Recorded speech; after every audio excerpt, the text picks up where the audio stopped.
In the evolving political landscape of the United States, moments of upheaval are rarely confined to speeches, ballots, or the heated exchanges on social media.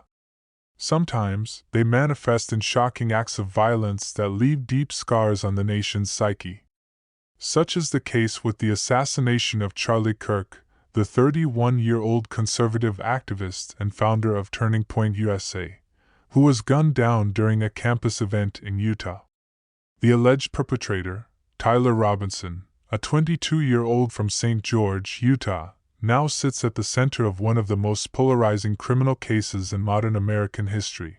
A recently surfaced prison clip of Robinson has only intensified the storm, sparking questions not only about his mental state and treatment in custody but also about whether he will survive long enough to stand trial.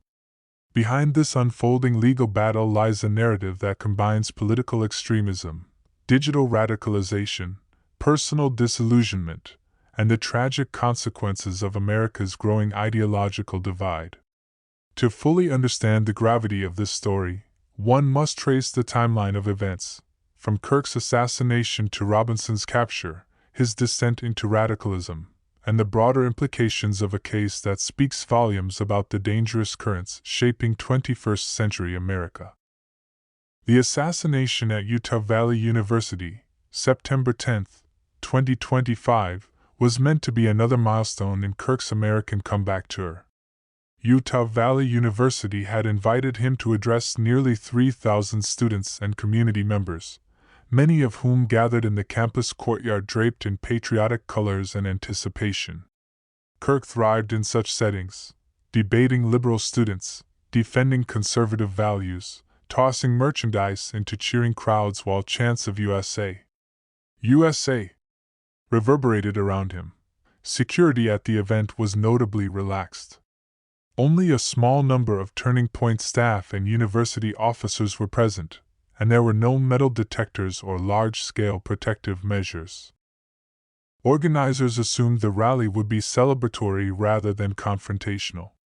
Yet, at precisely 12:23 p.m., optimism gave way to horror. A single shot from a Mauser bolt-action rifle, fired from roughly 150 yards away, struck Kirk in the neck as he addressed the crowd. Witnesses described the chaos as surreal. Students screamed, officers scrambled, and Kirk collapsed on stage while his security detail rushed to shield him. Emergency responders transported him to Timpanogos Regional Hospital, but despite 2 hours of desperate efforts, Kirk was pronounced dead at 2:40 p.m. The cause of death was catastrophic blood loss from a severed carotid artery. For supporters, the assassination represented a devastating blow to the conservative movement. For the nation at large, it was yet another reminder of the fragile line between political expression and political violence. The hunt for the suspect, the investigation moved with startling speed.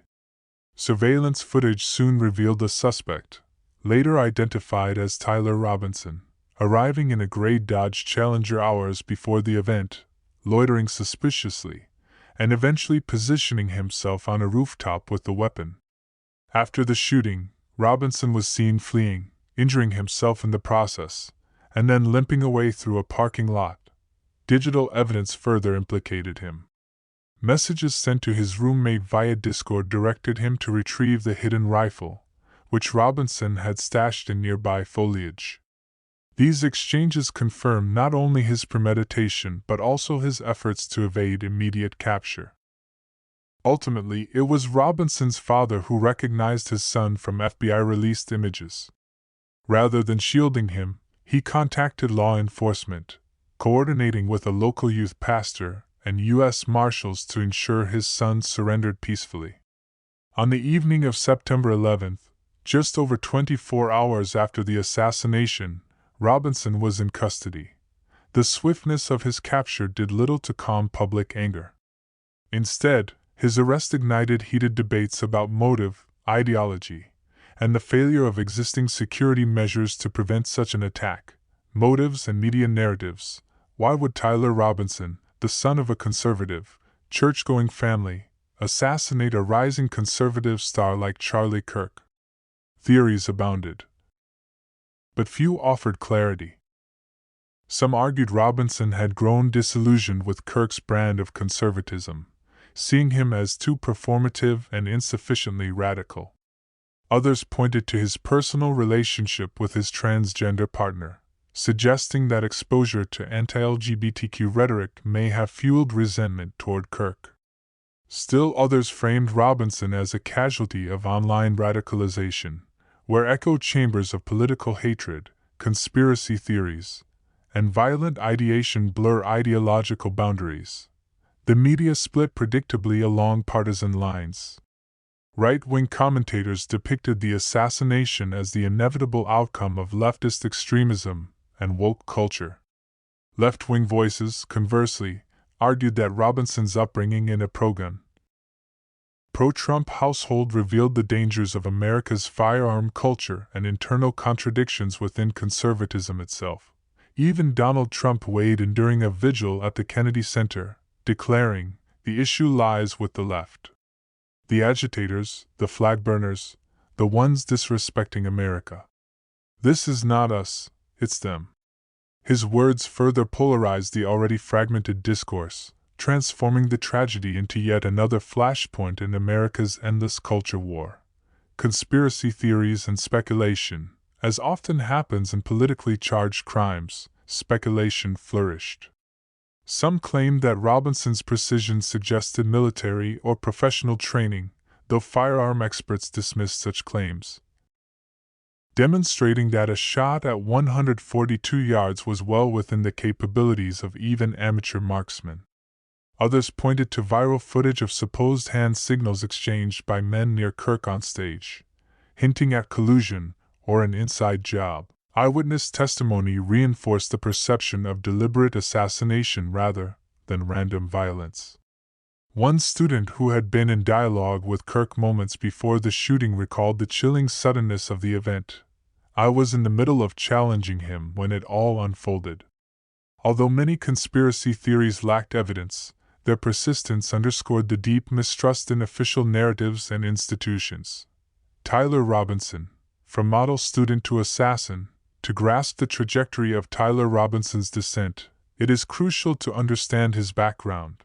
Born in 2003 in St. George, Utah, Robinson grew up in what outwardly appeared to be a picture-perfect American family. His father owned a successful countertop business, his mother worked as a social worker, and their home life, documented in cheerful family photos from vacations and church events, reflected stability and respectability. Academically, Robinson excelled. With a 4.0 GPA, a top-tier ACT score of 34, and a presidential scholarship to Utah State University, his future seemed bright. Teachers and classmates described him as respectful, intelligent, and well-liked. He had friends, participated in extracurriculars, and displayed none of the obvious warning signs of a violent path. But by 2022, cracks began to appear. Robinson left Utah State after one semester, citing personal reasons, and instead pursued training as an electrician. Though unremarkable on the surface, his increasing withdrawal from peers and social activities was noticed. Friends recalled him becoming more reclusive, often isolated with video games and Discord communities. The turning point, many believe, was his relationship with his roommate and partner, Lance Luna Twiggs, a transgender individual. Luna's experiences of discrimination and transphobia, especially from conservative circles, may have influenced Robinson's political outlook, placing him in direct conflict with figures like Kirk who championed anti-trans rhetoric. By August 2025, family members noticed his hostility toward Kirk. FBI investigations later uncovered his meticulous research into Kirk's public appearances, suggesting deliberate planning. Notes and engraved bullet casings further hinted at ideological confusion, blending anti-fascist slogans with far-right meme culture. Robinson's identity, then, defied neat categorization. He was not simply a leftist assassin or a right-wing extremist. He embodied a new, chaotic strain of radicalization, shaped as much by internet culture and personal turmoil as by traditional political ideologies. Parallels with past assassination attempts. Robinson's actions bore unsettling similarities to the 2024 attempted assassination of Donald Trump by Thomas Matthew Crooks. Both young men hailed from conservative families, excelled academically, withdrew socially into online gaming and digital echo chambers, and ultimately turned their anger toward high-profile conservative figures. Both exploited lax security at public rallies, firing from elevated positions with surprising accuracy despite no formal military training. Experts warn that these insider attacks, emerging not from clear external enemies but from disillusioned insiders within conservative America, represent a dangerous evolution of political violence. Unlike traditional partisan attacks, these incidents reflect ideological confusion, disaffection, and a craving for significance rather than coherent political agendas. Legal proceedings and prison conditions. Robinson's legal future is grim. Charged with aggravated murder, firearm discharge, and obstruction of justice, he faces the possibility of the death penalty. Utah remains one of the few states that offers execution methods ranging from lethal injection to firing squad.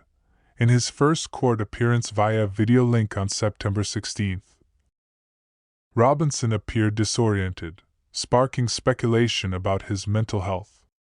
His prison conditions reflect these concerns.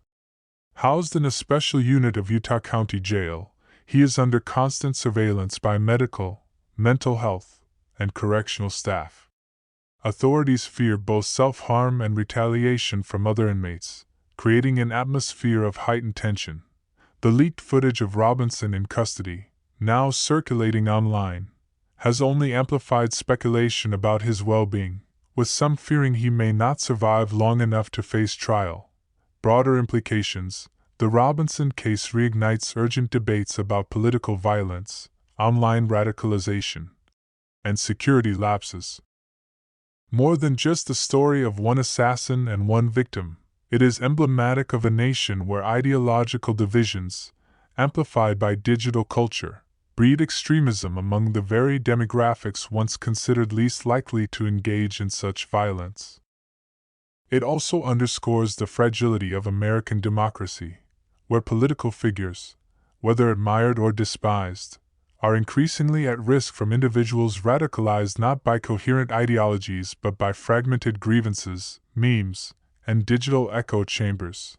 Conclusion. Tyler Robinson's journey from high-achieving student to accused assassin of Charlie Kirk is both shocking and instructive. His case illustrates how radicalization today often defies simple labels, blending personal struggles, internet subcultures, and ideological contradictions into lethal outcomes. As he awaits trial under close watch in Utah County Jail, Robinson embodies the dangers of a generation caught between political polarization, online toxicity, and easy access to deadly weapons. His actions have forever altered the trajectory of American conservatism, robbed the nation of one of its rising political voices, and raised questions about whether the United States is prepared to confront the new, unpredictable face of political violence. Whether Robinson spends his life behind bars or faces execution, his name will remain tied to one of the most politically charged assassinations of the decade, a grim reminder of how far the currents of extremism can carry even the most seemingly ordinary young Americans.